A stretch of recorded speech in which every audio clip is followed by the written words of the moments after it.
Jason Christoff, thank you for joining me in the trenches.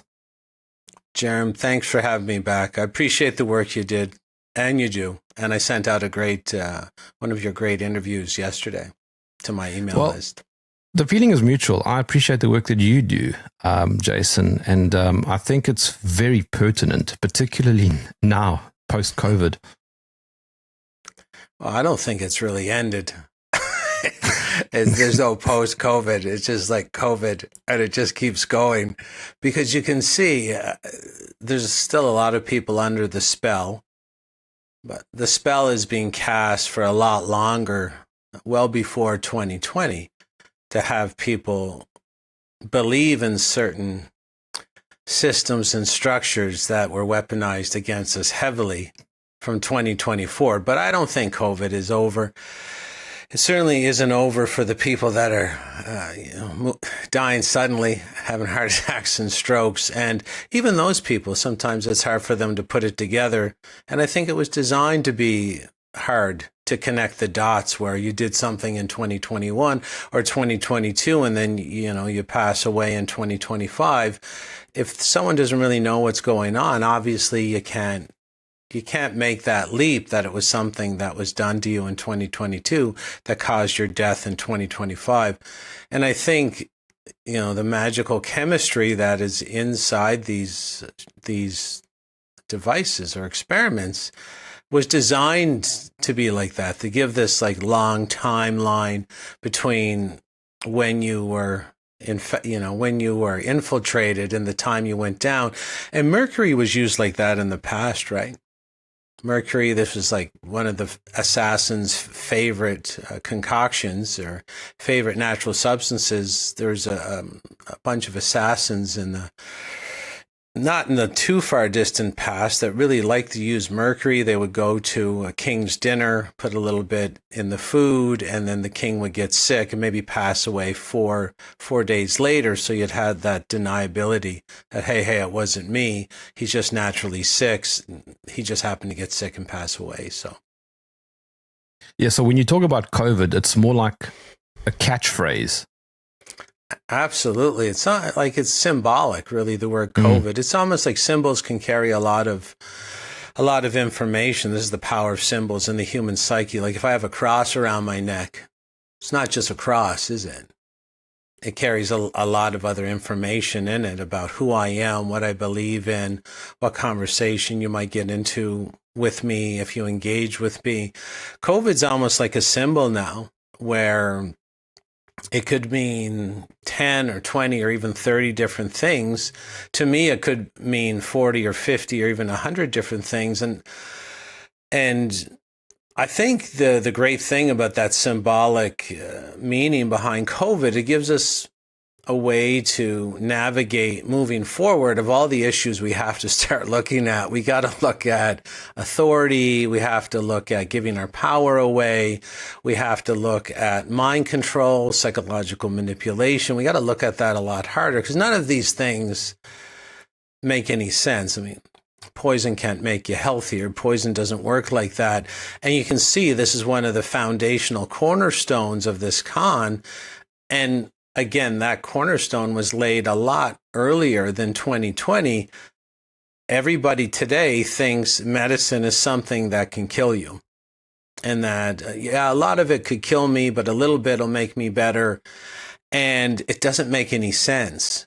And so how easy is it for a mind control expert to rule over a population in this way? Like, how easy is it for us to be tricked into believing things that make no logical sense whatsoever? Like even like mercury teeth fillings.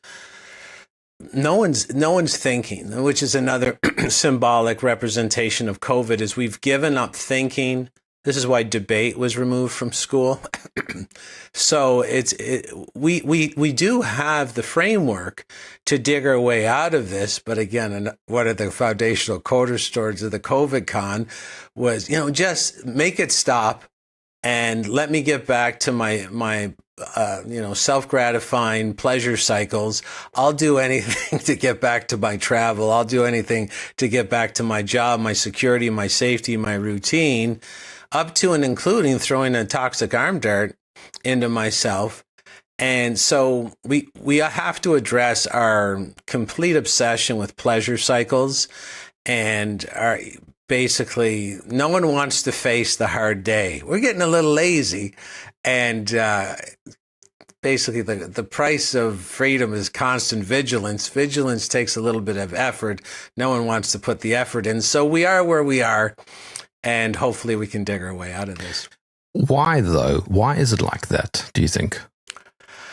I think the human brain and body, the system we have, we're designed to survive. We need leaders.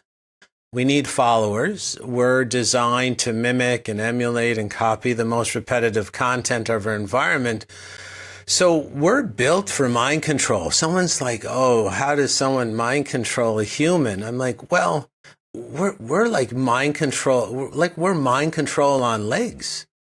This is how our nervous system works. This is how a child mimics and copies and emulates the behavior of their parents so that they can fit in to the tribe. And if the tribe's biting the heads off live chickens as a morning ritual, you're going to bite the head off a live chicken every morning, because this is how we're built. And I don't know if what we call the Freemasonic Order or the ruling group, sometimes I wonder if that ruling group started out as an altruistic group trying to help people.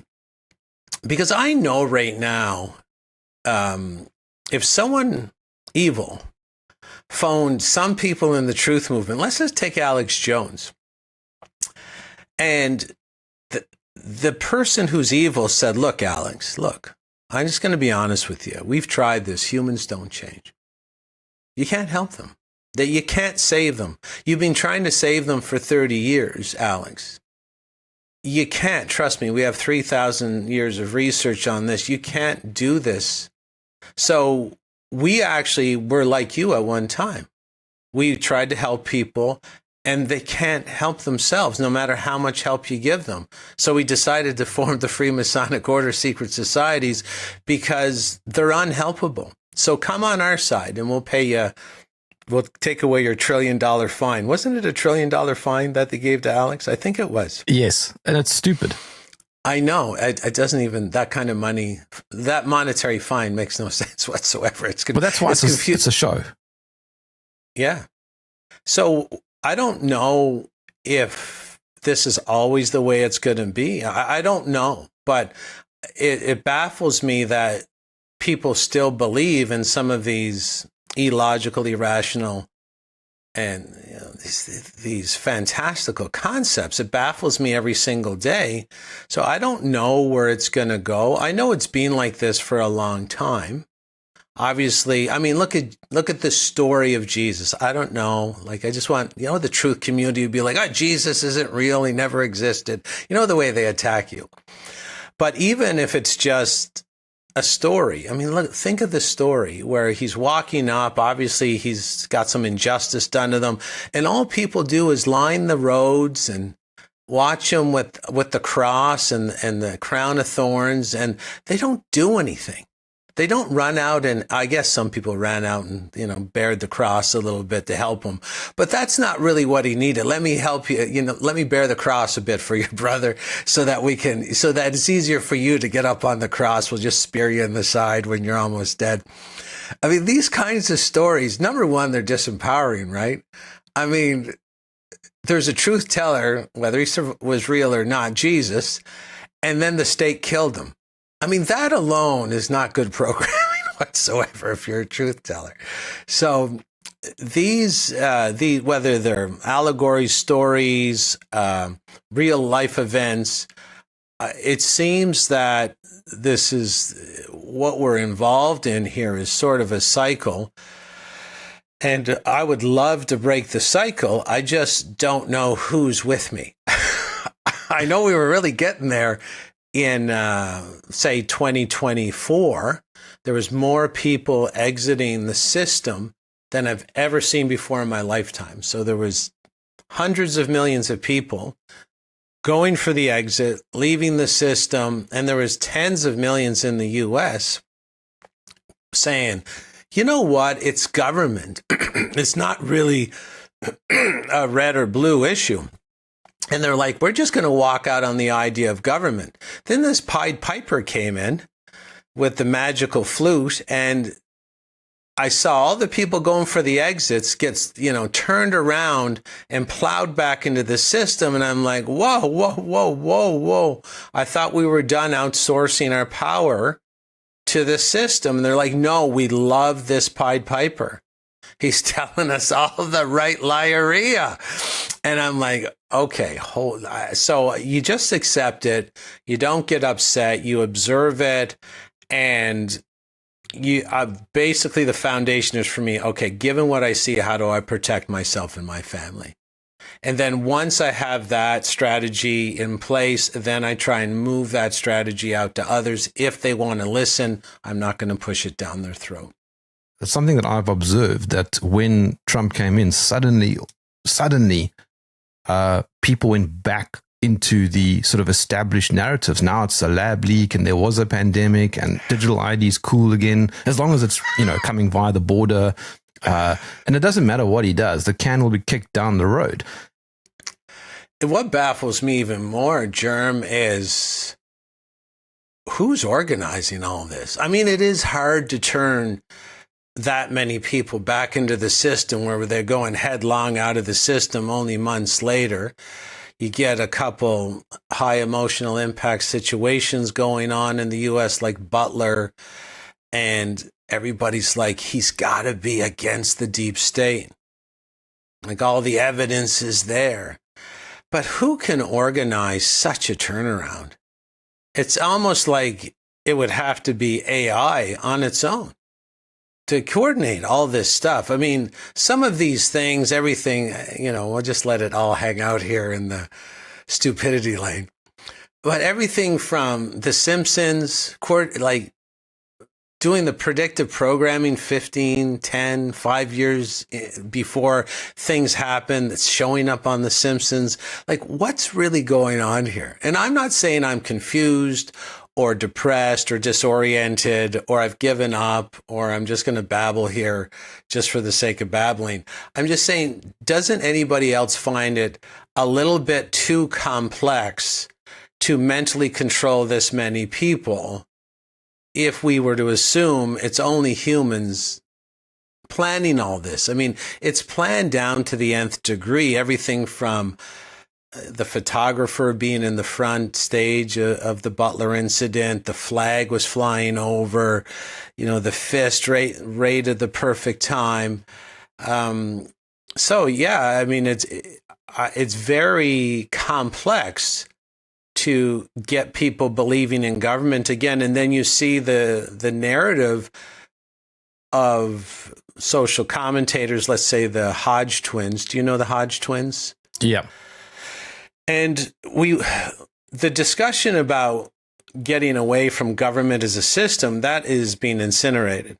So now people just talk about my side is doing this. And once we've lost the plot that we're back in the system 100%. So the government ran ruckshot over absolutely everybody on both sides of the aisle up into 2024. And then somehow they managed to boomerang us back in, where we're taking another mental kick at the can. And it's obvious that we shouldn't have done that. And it's going to be more obvious, in another 3 years. The Trump hangover, the hopium hangover is going to be severe in everybody. And they're going to be everybody's going to be hanging their heads that they support a government again. But that's where the next person comes in on the shiny white horse over the horizon with the sword in the air to save everybody. And if we don't understand how these things work by now, I don't know if we're going to I don't know if the population is ready to grow up and put on their adult pants and say, I got to just rule myself, keep my own money. Like, how could anybody argue with that concept? That waking up in the morning where no one's trying to poison you off the planet and you have all your money in your back pocket to navigate your life for you and your family. How is that a bad idea, or an idea that no one would think would make their life better? It baffles the mind. I'm wondering, though, Jason, if this is just the nature of the human psyche.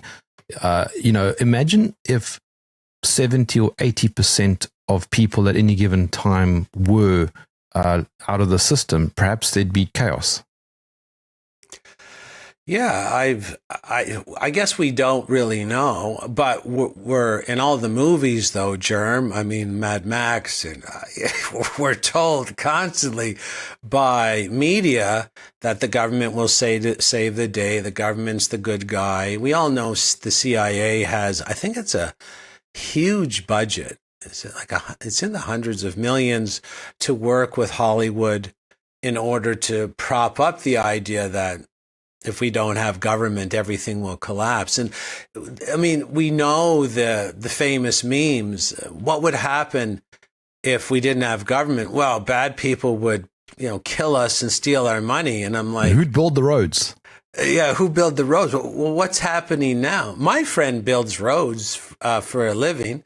It's not the government. The government pays him to build the roads. The government doesn't have any road building expertise. There's a friend I know who paves most of the roads in my old home province of Ontario, Southern Ontario. It's not the government, it's my friend and his company. So again, if people would say, well, imagine the anarchy, and anarchy just means no rulers. It doesn't mean there's no rules, but to be like, imagine people would kill us and steal our money.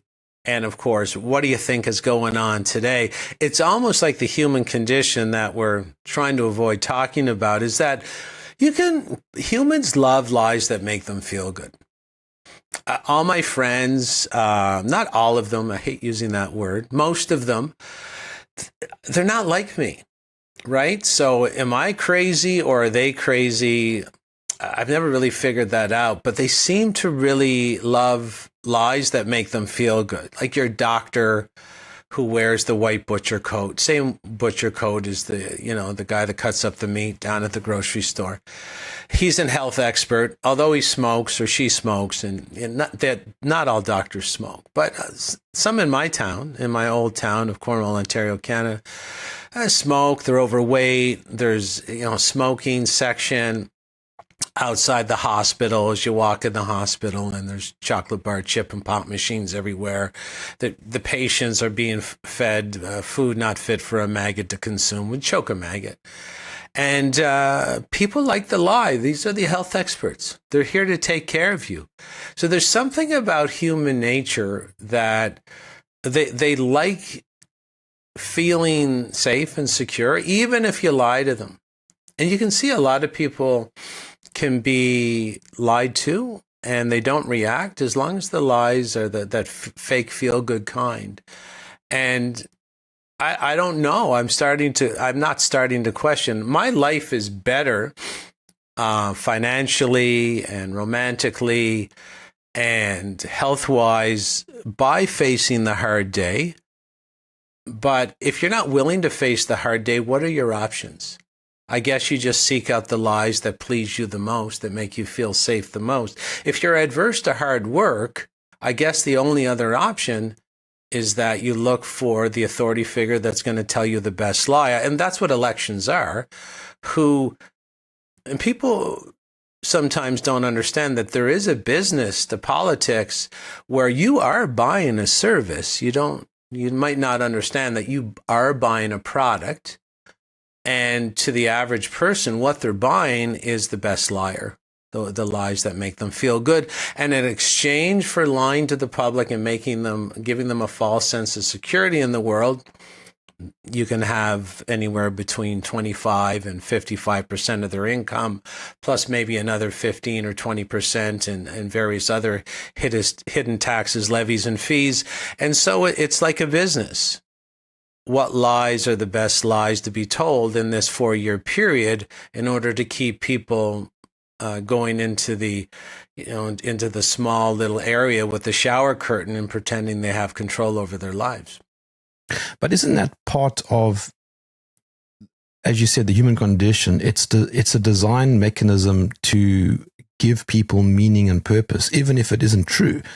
Yeah, and I guess if you, like when I get up in the morning, and see, that's the thing, it's very different for me. I've been an entrepreneur since 31 years I've been in business. So I graduated McGill University, which is Canada's still top university, in 1994.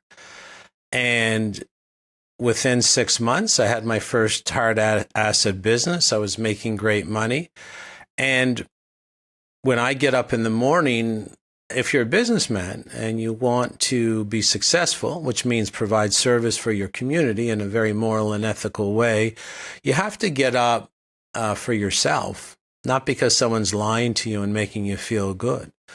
So I mean, I understand the human condition. I don't know if it's the human condition because most people today are really horny for the best lie coming from the best liar, only because they've had that channel of creative energy flow stolen from them. Where, yeah, okay, well, maybe I don't know what it's like to have a meaningless, futile, and directionless existence to the point where the lies might be the only thing that gives me security and safety in day. Maybe I don't know what that's like. And can we say it's the human condition? I don't know. I don't know if we would get so many directionless, empty, and futile pathways followed by humans if the government school system wasn't also involved in our society, which is there to, they document it. It's not, I mean, read the book, Weapons of Mass Instruction by John Taylor Gatto. The destruction of the children's creativity and innate human potential is the goal of the system in order to produce this very depressed and robotic workforce. So maybe when you're channeled through that system and you develop this learned helplessness, maybe the best liar is one of your only options. But that's why I try to I teach entrepreneurship. I teach empowerment principles. I teach documented strategies to remove yourself from the learned helplessness cycle. I just don't know if I'm going to be able to reach as many people needed to hit that critical mass as we all like to get there, where we don't have to wake up expecting something bizarrely disastrous to happen to us.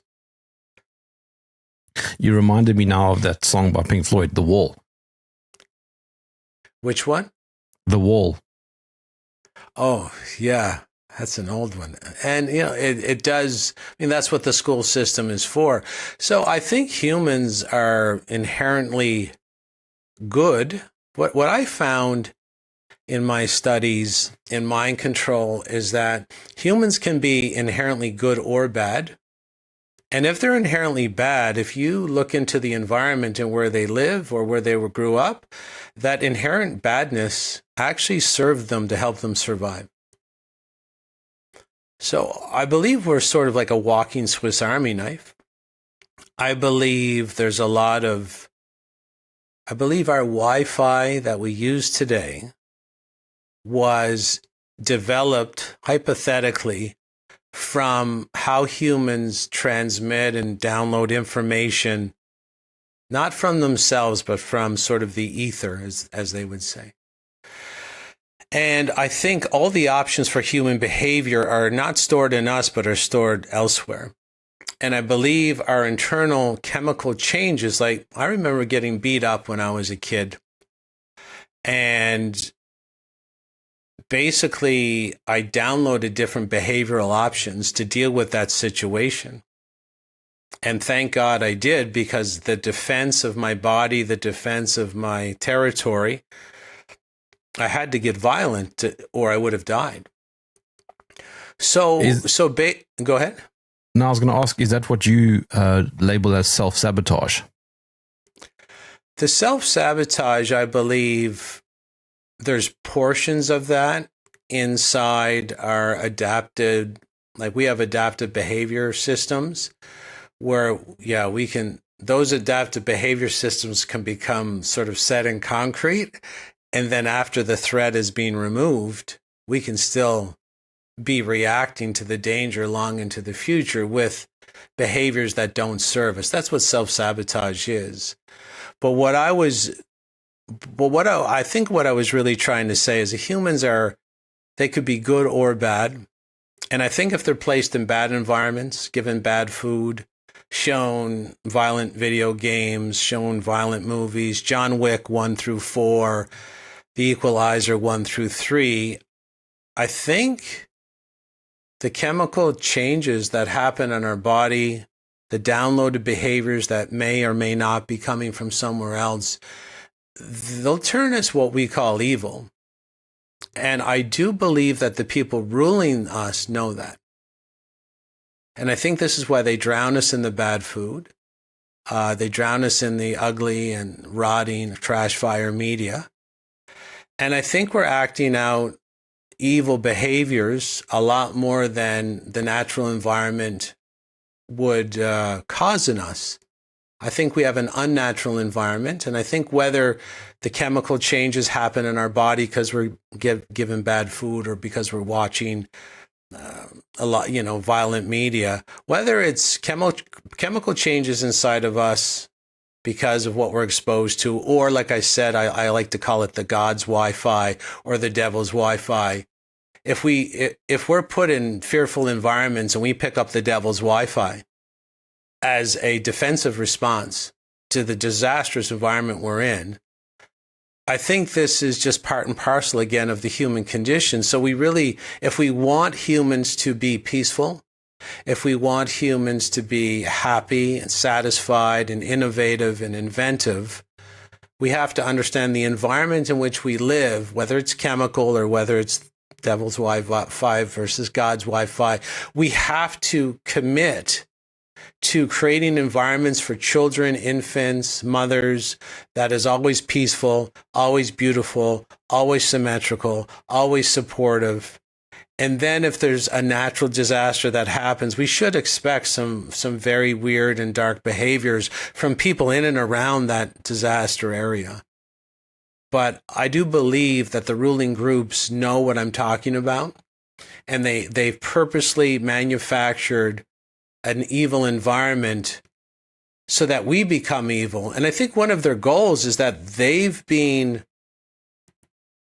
I'm just going to be honest with people here. The bloodlines are about successively abusive families. Because in a fight, the one who kills first usually wins. I think that's the sort of personality we're dealing with.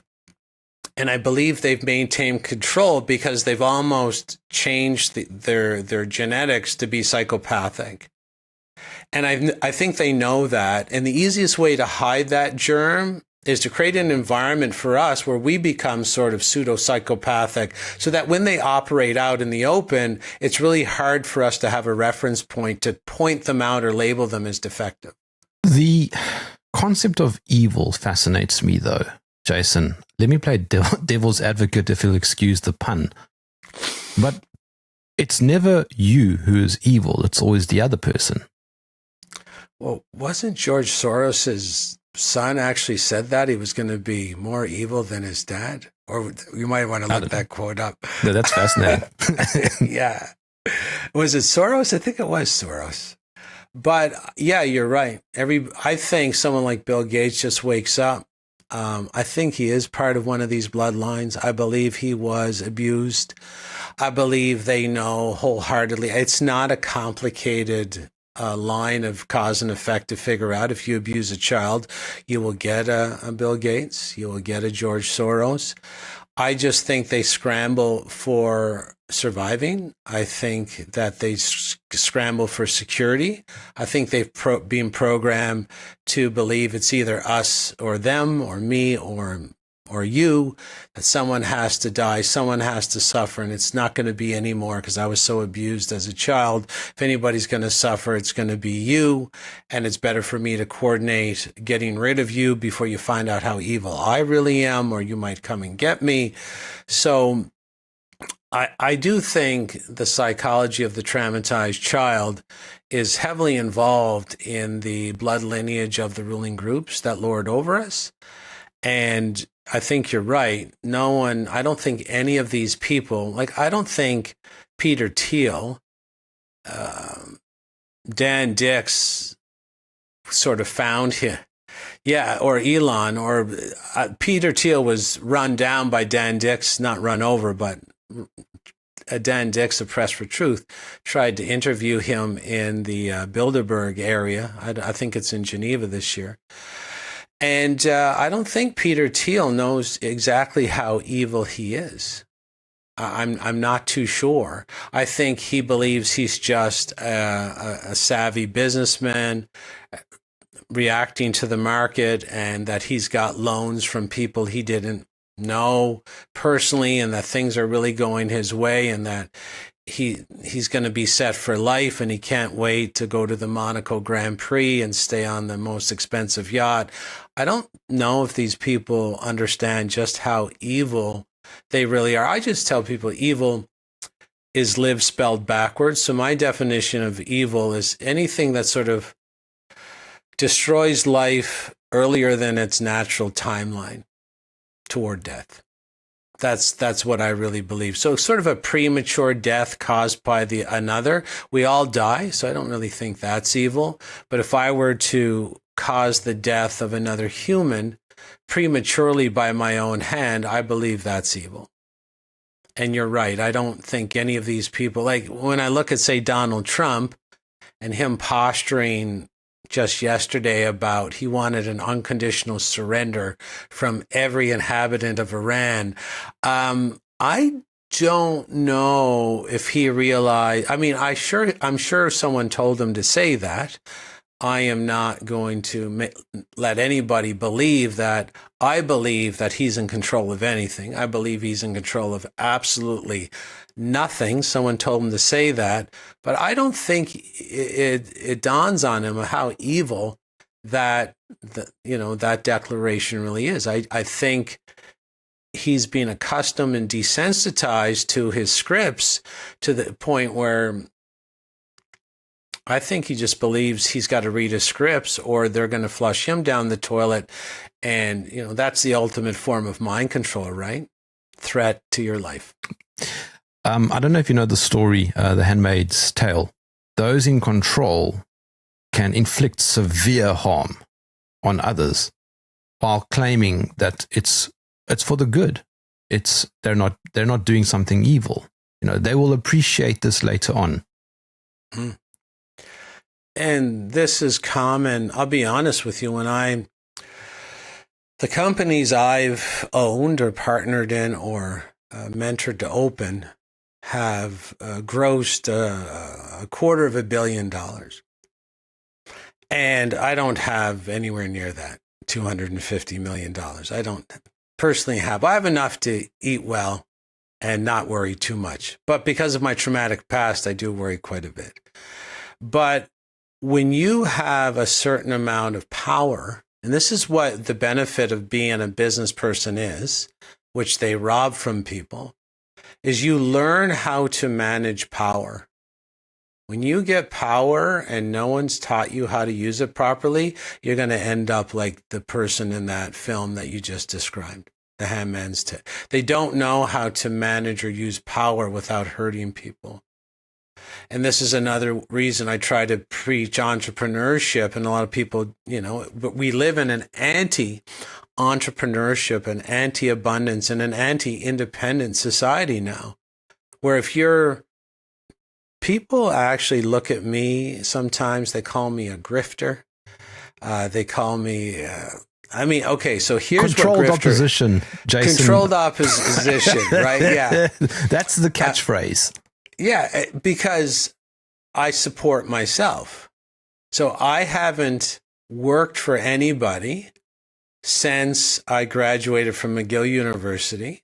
I've given value to the community. It's not like it's a forced jab clinic where I'm going to steal your money and give you something you don't want. If you don't want my service, you don't have to take it. It's not mandatory. It's not compulsory.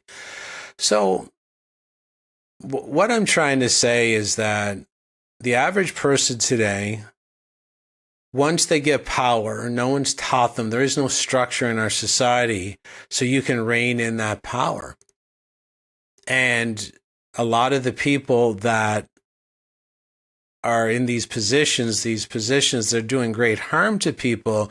They're artificial positions. Like Bill Gates didn't invent the computer or the code or anything like this. The Apple iPhone, yada, yada, yada. These are all, technologies given to them. They're not corporations. They're corporations in the sense that they're on the stock market. But what I'm trying to say is there's a lot of people given power in our society that don't know how to use it. And when you have power and you don't know how to use it, generally people will start doing some pretty evil things to maintain their power. And we've lost the plot. Our leaders look at the leadership.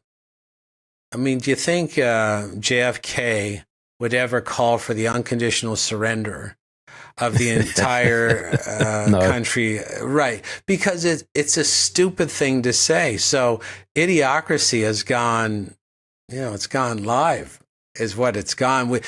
And of course, the psychology of that is that we mimic and emulate and mirror the leader as the human nervous system that's what we're born to do. Jason, sorry to butt in, but somebody might push back and say, no, it wasn't idiotic. It was actually 4D chess. It was a clever strategy. Well, as Gareth Icke said, you could have someone in the Maha movement, catch Donald Trump in bed with with your wife, and they're going to be like, ooh, 5D chess, art of the deal. These people, and of course, those are the catchphrases given to those people to excuse absolutely everything. Don Gotti, I don't know if you remember John Gotti. I don't know if you remember John Gotti. They called him the Teflon Dawn back in the 80s. He was unfortunately, he's a mobster in New York City. He was killing people, and then he went to court. Nothing stuck to him because everybody, even the judge, was afraid of him. They called him the Teflon Dawn. Nothing stuck. And I said, just forget John Gotti. Teflon Dawn is Don Trump. Nothing he does that is against the Constitution ever sticks to him. And people used to at least defend the Constitution. I know it's a piece of paper. I know. But again, how can we not see the relay race where the Constitution has been eroded and eroded over time by leaders on both sides of the aisle? It's a relay race to destroy America. And why would they want to destroy America? Because when you destroy things or you destroy the rights of the people to defend themselves against intrusion, you can steal their stuff. This is about theft, ladies and gentlemen. It's about theft. That's it. Like in Canada, the seniors are still getting the jabs. They're dying left, right, and center. People are like, well, why are they doing that? Well, because in Canada, the average senior cost the government $5,000 a month, Canadian. It cost them in a direct payment, and it also cost them in healthcare payments. So every senior in Canada is $5,000 a month. So you start getting rid of hundreds of thousands of seniors, it's about theft. And it's going to not be mailed out, not be sent to the senior, so it stays in the government. So someone's like, oh, the government's going to get wealthier. And then, of course, they are so, misdirected. They think they are the government. They might even think, well, that's good for me because my government's getting richer. No, they're not. They're just going to take the savings and steal it out in the open and give it to their friends in another country, cash the check, and then show up on their Learjet and split the loot. That's all these. You couldn't steal $20 cash from the government. You can't. But you can write a check for like Justin Trudeau wrote a check for $850 million to Gavi when the pandemic, the false emergency went out. So you can't steal 20 cash, but you can write a check for $850, send it to someone, no accountability, no traceability, cash it, and everybody splits the loot. Right? Like this is what's really going on. So the human condition, again, People want to believe that that $850 million that Justin Trudeau gave to Gavi, people like the lie that it's there to help people in other nations get the life-saving vaccine, when really they're just stealing it. Period. So majority of humans are prone to self-sabotage, as you've highlighted, due to fear-based responses. Why then, Jason, do you think, in the words of Matthias Desmet, around 30% are not? I think they'd love to know that answer. And I think that's why they're very interested in the data, because they want to have a very fast computer analysis center analyze my data, analyze your data. They're going to know which 30% didn't take, didn't fall for that liarrhea. And they're going to try and find out and reverse engineer it. A lot of times, for me, I didn't take it because of my trauma. But I know people who did take it because they had trauma.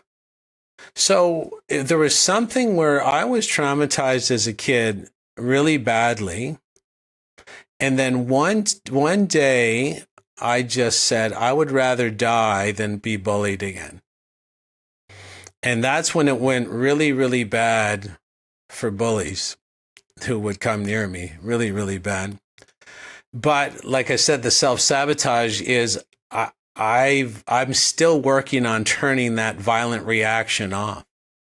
That's what self-sabotage is about.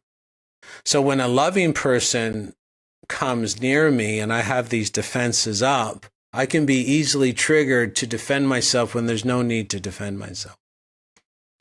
But basically, I saw the government trying to bully everybody, and I've always seen the government in that way. So I refused to comply because the trauma was a catalyst to me becoming strong.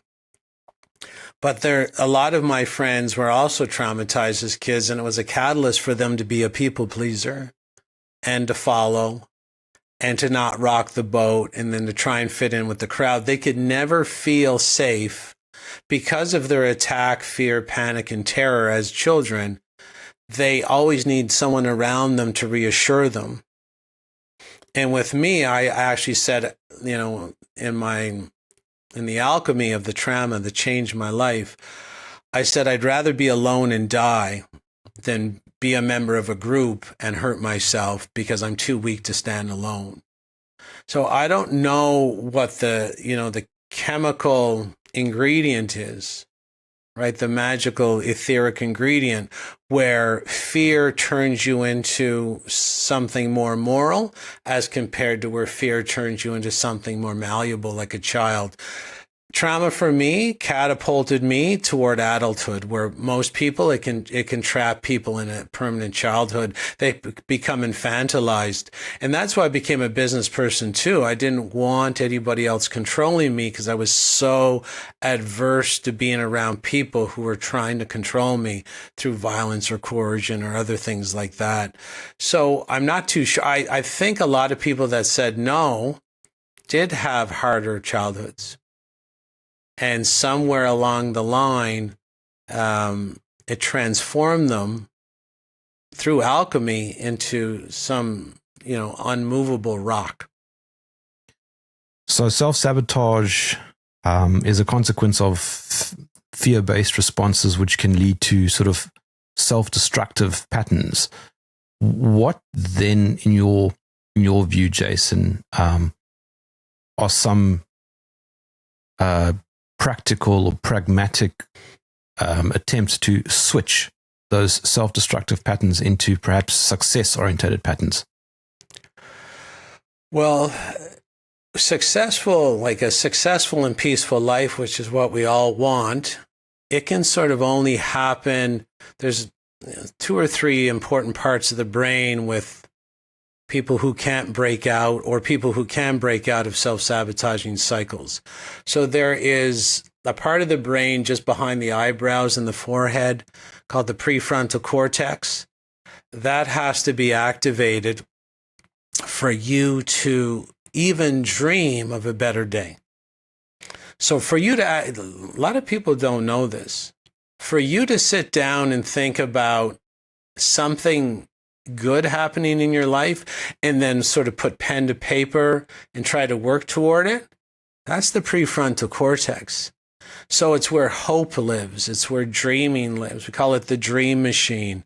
Is it well lubricated or is it seized? And all fear will shut that off. So everything, all the characteristics that are good, that you want inside a good, successful life, they'll all kind of be manifested out of this part of the brain. Now, don't forget, this is what they call the temple. They call it the temple because this is sort of the part of the brain where you can access maybe God's Wi-Fi as well. Maybe the router for God's Wi-Fi is up here, and the router for the devil's Wi-Fi might be in the back of the skull. So you have to make sure that the prefrontal cortex, the front of your brain, the most evolved part of your brain, is actually getting blood and actually getting electrical flow.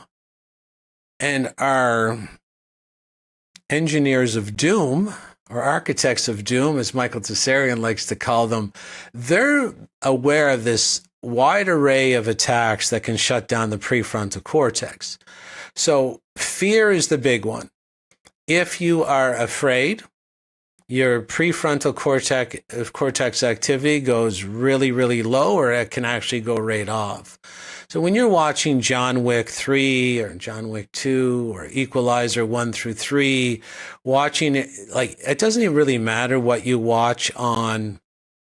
You'll see on your phone, like, how many, if you were scrolling your phone, which is very dangerous, and they will always put fear-based things in your feed. How many of the Air India crash did you see last week?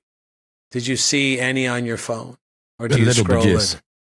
Right. They're doing that on purpose to shut your prefrontal cortex down, because that's all it takes. So a lot of people don't understand that not only can your body have a fight, freeze, or this fight or flight response from seeing the Air India disaster, and they'll put that purposely on your phone. You can have the fight or flight reaction if you're watching anything on Netflix. You can have fight or flight reaction from blue light after sundown. And there are things you can eat that also initiate the fight or flight. People are like, oh, I can see myself being afraid of scary thing on the TV or a pit bull chasing me. But coffee does the same thing. It activates the fight or flight. People are like, hold on a second. How does caffeine activate the fight or flight? Because the average person says, I understand if there's a mugger, fight or flight. Getting attacked by a pit bull, fight or flight. Now you're saying coffee, fight or flight. Yeah, because you have one fight or flight system, and it only kicks on when there's a threat to your lifespan, period. Caffeine is what's called an alkaloid poison. It's a natural pesticide that many plants, including some tea plants and the coffee plants, they use caffeine to kill bugs and kill other plants around them so they can get more sun. It's a poison. So this is the average person doesn't understand. Their job, your architects of doom, their job is to keep you in permanent fight or flight, so you can't dream of a better day. None of the good love, compassion, connection, because when you're in fight or flight, the blood goes from the prefrontal cortex down to the limbic system, or even farther down near your base of your spine to the reptilian brain. This part of the brain has no ability to think long term. It's notoriously low IQ, and it's very primal. You can't build a good life when you're in that all the time, in that reaction all the time. So this is why everything's poison. Your Teflon pan is poisoned. Take a Tylenol, that's poisonous. You microwave your food. They've taken microwave food and they fed it to animals, and basically the animals had these immune markers like they were being poisoned. So basically what I'm trying to say is that if you want to lower your hyper reactivity, or if you want to lower your self-sabotage cycles and, take the edge off and start experimenting in your own life, you have to understand poison is a huge part of it. Fear is a huge part of it. And even with a lot of my self-sabotage coaches and students in my Psychological Reprogramming Institute, because I do teach this online once per year to a whole class of students in my school, if you're poisoned, your brain, your best part of your brain is not in the game. Period. Does your environment, like where you live, play a big impact on that? Yeah, it really does. It can be everything from maybe the Wi-Fi router in the condo next door is up against the wall right near the head of your bed. How many blue lights do you have there? Because the blue light also activates, the body doesn't like the blue light, especially after sundown. You're watching TV, that's blue light. So the blue light comes in. You're also watching some scary murder show on Netflix. So you're always going to be in the fight or flight. And even, I remember I was coaching this one lady. And as coaches, we know repetition wins the day in terms of what your behavior is going to be. Repetition wins. And behind her, she was having a hard time, and I told her what to do to get out of it. But for some reason, the way the universe works, I would look at her painting behind her as she was talking to me. I said, "Can you turn around and tell me what the word in that painting says?"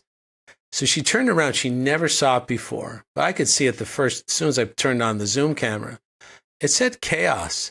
I said, "You walk by that every single day of your life. How many times do you walk by it?" And your subconscious is known to download it. And then it's going to sort of mimic behavior of an equal vibration that's parallel to that word. She didn't even realize. Everything that hangs on your wall, it's either low vibration or high vibration, positive inspiration, or it's going to knock you down energetically. So your house has to be designed as well in a way that uplifts and motivates and gives the positive reinforcement. That positive reinforcement, positive vibration that you're swimming in isn't there for your conscious mind. It's not there for you. It's there for the subconscious, and it's the main manufacturer of your behavior because it wants to be congruent with your environment in order to fit in. So if you live in a dark, shitty, and depressing environment, your subconscious will make sure you have that exact personality in order not to stand out in the tribe, because if you're happy in a depressed tribe, you're going to get attacked. If you're thin and muscular and overweight tribe, you're going to get attacked. And if you're abundant in a poor ass tribe, you're also going to get attacked. So the environment you live in, your subconscious will manufacture your ideas, belief, even change your brain function. If you're in a poor tribe, your subconscious will even shut down your prefrontal cortex to inhibit you from dreaming of a better day in order to protect yourself and make sure you fit in with the group. But that's precisely why you feel so much better when you go into nature for a weekend, for example. This is exactly it. And to be honest with you, nature has a beautiful vibration. But if you were to go to, say, the New York Cafe in Budapest, Hungary, go to that cafe and have some decaf tea and a nice organic salad there. And you tell me how you feel when you come out of that. If anybody wants to look that up right now. And not only will you look up the New York Cafe in Budapest, when you see the pictures, you will be uplifted, just the pictures, because it's that beautiful, an expression of innate human potential. And then understand that the same social engineers, that's why you got Starbucks the way it is, Dunkin' Donuts, Tim Hortons in Canada. There's square boxes full of unmotivated people serving poisonous garbage food. And again, the Wi-Fi capability, everything has a Wi-Fi capability. Everything gives off vibration. our ancient ancestors know that. So when you're around low vibrational structures or systems or people or food, your body's going to mimic that as much as it'll mimic something that's higher vibration, something's motivational. I call it the uglification agenda. And if I was in North America my whole life, when I went to, say, Vienna, Austria, and if people haven't been to Vienna, please go to Vienna, because I would say they missed that on the bombing runs in World War II. You will never, ever believe what's in that city in your entire life until you go in person, because it's some of the most beautiful, inspiring, uplifting structures that I've ever felt in my life. And I literally felt like Superman walking in and out of those structures. It was so beautiful. The elephant in the room, Jason, is finance, money. It tears people apart, though. Well, number one of the biggest, I have a documentary coming out in November called Planet Mind Control. So you can learn about all this stuff, and you can watch it for free as well. If anybody wants to get that documentary, just email me at info@jchristoff.com so you can come to the free watch party. We do want to fit in with the tribe, and we're mind control on legs. We mimic, copy, and emulate the most repetitive content of our environment, the ideas and the themes. This is why in most movies, money and rich people are always framed as assholes and pricks. So yeah, I understand what you're saying, that money tears people apart. Well, the tearing apart things means tension or conflict. So the tension there is they've told you that having money makes you an asshole or a prick, while you'll honor people like Gates and Trumps and Bezos and Peter Thiel, who are billionaires. That's the tension. It's the tension from watching Titanic, where the hero's the poor guy, the rich guy's the asshole. In Equalizer, it was the same thing, right? Denzel Washington's so poor.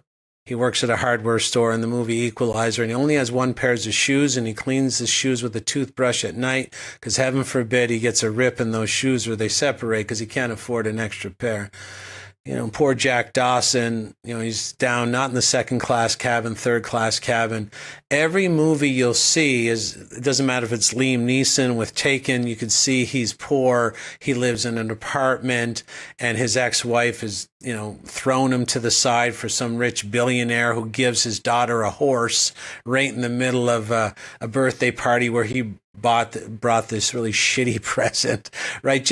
It's always the poor guy is the noble guy, is the spiritual guy. So you will create that conflict. They want that conflict in you, that you need money, but they're going to program you to say if you love money or you work for money or you try to generate money, you're a grifter, you're an asshole, you're a prick.